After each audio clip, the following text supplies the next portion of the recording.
This is my response to Ishan regarding abortions for minor disabilities. So, I would first like to discuss your answer regarding abortion for fetuses with birth defects by providing an example. So, just going off a few of your responses, you stated from a deontological perspective, killing is always wrong regardless of the outcome, as well as every fetus has intrinsic value and dignity.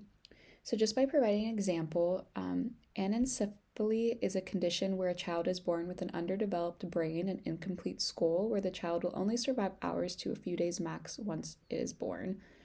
The CDC states that almost all babies born with this will die. So, how would you attempt to maintain the dignity of the fetus while also acknowledging the emotional and psychological trauma this may cause the parents if being forced to carry this child to term? While I respect your perspective on upholding the principles of non-maleficence for the fetus, I believe this would be violated for the mother in the same instance due to the potential trauma that this can cause. Next, I would just like to go over one of your stances of no one can judge a life's worth based on suffering. While I do agree with the concept that pain and suffering is unique to everyone, I think we should also focus on the importance of the quality of life one can experience when having defects that may cause a lifetime of pain.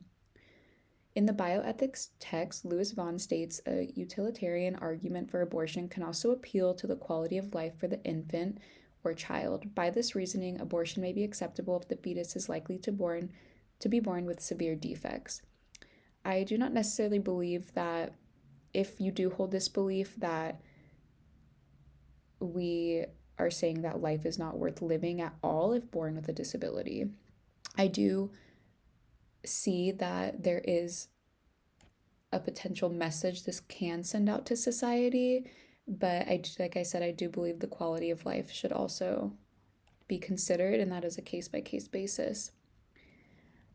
Just to discuss with you, I do believe that raising a child with a serious disability or any disability at all can be rewarding, as you said, and I appreciate you acknowledging it can also be challenging.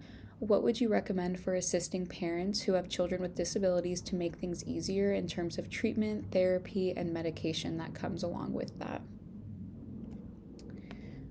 So going into the question whether or not abortion should be performed for minor disabilities, such as cleft lip, webbed feet, or extra fingers and toes, I do agree that abortion for minor disabilities, such as the ones mentioned above, should not be allowed. These are often treatable conditions, and these children can still live long lives with great quality of life as well. Just to go into discussion on one of your specific responses, you stated that all people reflect the image of God and deserve life. Do you think this would cause pushback on your stance when involving religious beliefs in lawmaking surrounding abortion? And from my perspective on this, my recommendation is that since a challenge in this case was that there were not clear distinctions between what is considered a serious disability versus minor,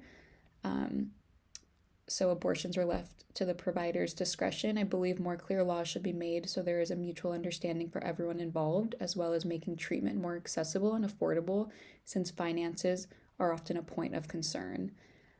I would just like to ask how you would address this challenge, and would your primary goal be to ban abortions as a whole?